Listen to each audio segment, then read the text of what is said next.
a.m. on the 14th of March, and we are on a freedom flight. We are leaving Canada, and we are headed to Los Angeles. Grandma's here, and Grandma is here with a ball in her mouth. You're about to go with Mommy. So busy with the current situation, thanks to another amazing friend who we've never met, but who believes in us. Prince Harry, according to royal reporter Neil Sean, has now officially asked for the Freedom Flight video to be wiped from the internet. This clip, filmed March 14, 2020, shows Harry, Meghan, and their dog flying from Canada to Los Angeles right after the Sandringham summit sealed their exit from royal duties. Back then, the video wasn't random. It was a bold message. The Sussexes framed it themselves as a moment of escape, even calling it their freedom flight. The narration pushed ideas of breaking free, starting fresh, and leaning on a powerful friend who helped them move. Meghan's voiceover made it even clearer, calling it a fresh start where they could finally breathe. The footage spread everywhere and later became a key scene in their 2022 Netflix documentary. It was planned, polished, and meant to shape their story. Now Harry wants it gone. But here's the issue.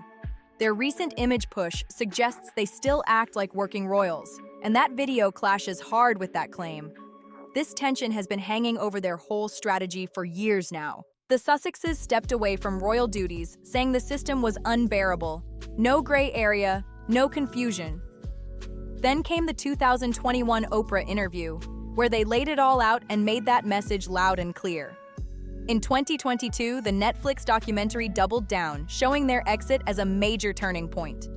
By 2023, the book Spare pushed that same story even further, locking it in print. Every one of these moves turned that exit into a business play. And in each version, the institution they left was painted like a prison, while those still inside were shown as either stuck or part of the problem. The message stayed consistent. Leaving wasn't optional, it was necessary if you wanted to stay true to yourself. But here's where it gets messy. That Freedom Flight video still exists, and it tells the same story they've been selling for years.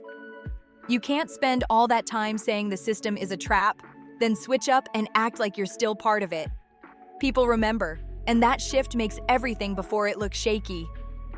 Lady Colin Campbell even broke this down on Dan Wootton's show, pointing out the core issue. A working royal isn't just a title. It means doing official duties for the monarchy, with the money tied to that role going into the system, not personal deals. When Harry stepped away, he agreed to a deal that cut off his financial ties to the royal system. Done and finished. Since then, he's built his own money stream through books, streaming deals, speaking gigs, and now even a retail setup. None of that cash goes back to the monarchy, and none of it follows official royal rules or oversight.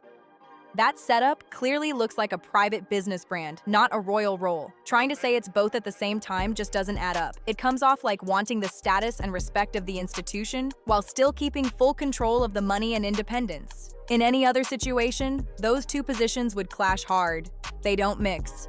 You can't claim to represent the system while running everything as a personal business on the side.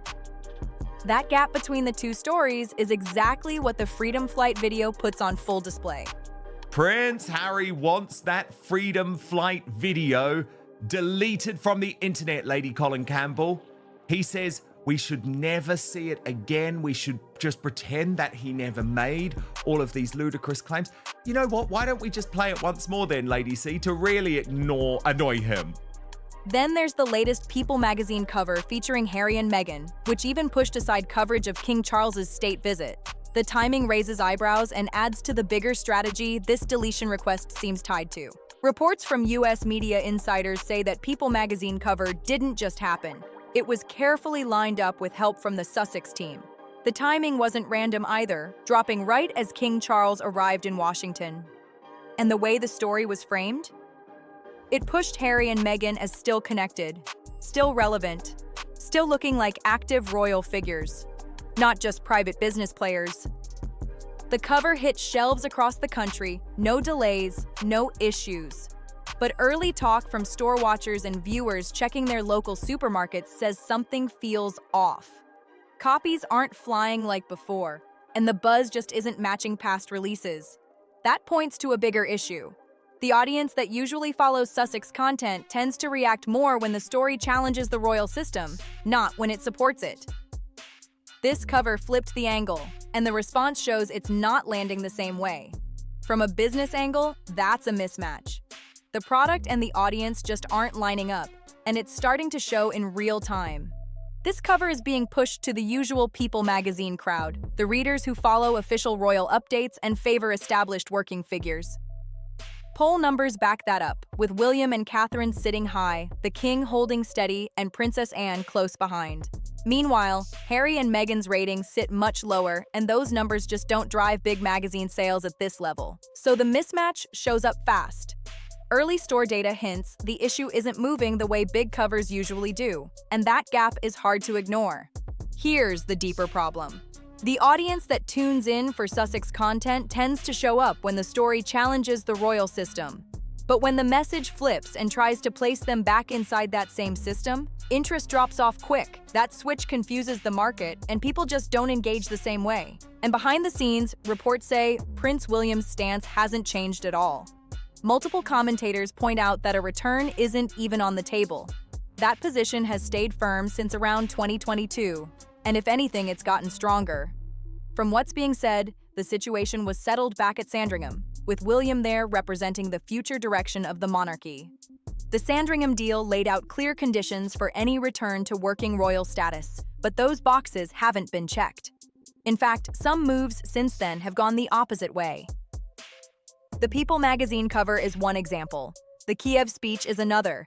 And even that candle launch using the children's titles adds to the list.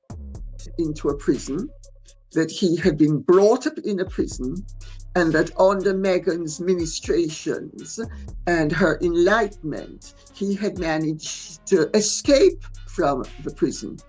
The prison that he had nothing but contempt for, and the people still within the prison who he said were entrapped, such as his father and his brother. Each of these steps looks like a one-sided decision, ignoring how the system actually works. And the response from the palace? Silence. That non-engagement approach isn't random. It's the strategy, and it's the one William is sticking to the most. That silence matters more than it seems. Reports say William believes any contact with Harry creates more problems than it solves. Whether it's a meeting or even a simple statement, it can quickly turn into material for the next project or headline. So from that angle, staying quiet isn't passive, it's calculated. It sets a boundary and controls what can happen next in this already tense situation. Even a private message can turn into content later. That's been the pattern. So from that angle, the only move that doesn't create new material is saying nothing at all. And that's exactly the logic William has locked in. It's not random. It's the system guiding every response now. You can see it play out again and again. The Sandringham exit followed that same thinking. The silence after the Kiev speech matched it, and now the quiet around the People magazine cover fits right in. It's one steady strategy, handled with tight control, and that consistency is something the Sussex side hasn't been able to mirror. Then there's another story heating up. A Daily Mail column by Claudia Connell took aim at the latest photo celebrating William and Catherine's 15th anniversary. The image, shot by photographer Matt Porteous, was called too polished, too staged. The criticism zoomed in on one detail. Catherine usually takes many of the family's official photos herself. That shift raised questions and added another layer to the media buzz building around the royal image. After the March 2024 photo editing drama, when a Mother's Day picture from the Wales team was flagged as altered and quickly pulled by major agencies, the approach changed fast. From that point on, they brought in professional photographers to avoid another backlash, but even that switch didn't quiet things down. A Daily Mail column argued the new images looked too polished, too glossy, even comparing them to the kind of California-style branding often linked to Meghan's projects. This is the kind of no-win situation that keeps popping up. When Catherine takes the photos herself, critics call out editing. When professionals step in, critics say it feels staged and overly perfect. Either way, the pushback comes in strong. What stands out here is the shift in tone. The British press, once seen as more supportive of the Wales side, isn't as predictable anymore. Some outlets are now applying tougher scrutiny no matter the approach, keeping pressure high and the headlines coming. So now you've got a working royal household carrying out duties under real health pressure, still holding strong public support, yet facing sharp media takes that even compare their photos to Meghan's lifestyle branding. That criticism keeps coming, even without any response from their side, and staying silent is still the strategy. At the same time, a new story is building that could run much deeper. A documentary tied to Princess Diana's private tapes is now in the spotlight, and this one has serious long-term impact written all over it. These recordings go back to the Andrew Morton book from 1992, Diana, Her True Story. But Diana didn't speak to Morton directly. She recorded her thoughts with James Colthurst, a close friend, who then passed them along. That material shaped a powerful narrative. It presented Diana as a victim of both the institution and her marriage, and that version of events has dominated public perception for decades, influencing countless projects and headlines ever since. The new documentary is expected to go further than ever, using Diana's tapes in full, her real voice, her exact words, nothing filtered or trimmed down. That's a big shift from the Andrew Morton book, which presented a more edited version of those recordings. Back in the early 1990s, Diana had already made a major decision. She wanted out of the marriage and the royal structure tied to it. And she didn't move blindly. She used different channels to shape how her story would be told. One of those was Lady Colin Campbell's 1992 book, Diana in Private. Diana initially cooperated, but pulled back when the tone didn't match how she wanted to be seen. Then came the Morton Project. Working through James Colthurst, Diana made sure her perspective landed exactly how she intended. The timing wasn't random. The Morton book dropped right after Campbell's, and it took over fast. It sold more, reached further, and locked in the version of Diana's story that the world still recognizes today. Just months later, the separation from Charles became official, showing how powerful that media strategy really was. If these tapes come out unedited, the impact could be huge. Lady Colin Campbell, who actually knew Diana and wrote about her before the Morton book, says there's a lot more depth in those recordings than people were led to believe. According to her take, Diana wasn't just caught in events. She was sharp, aware, and actively shaping her own path. She understood the situation and made calculated moves to manage her exit from both the marriage and the royal system. That challenges the image many people have held for years. Instead of a passive figure, this version shows someone taking control, using tools like the Morton Project to secure a result that worked in her favor. If the full tapes are released, they could flip the narrative. You'd hear Diana in her own words, showing a more layered, more strategic side that hasn't fully been seen before. And that's where this connects to today. The way Diana's story is understood still influences current royal coverage, especially when it comes to how narratives are built and used. The Sussex narrative has consistently tied itself to Diana. It's been a core reference point from the start. The Oprah interview brought up her experience directly.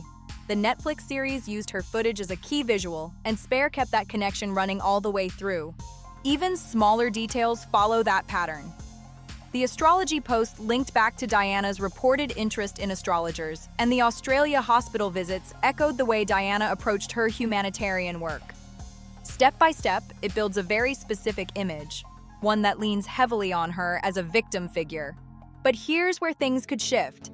That version mostly comes from the Morton-era narrative, which was shaped for a purpose at the time.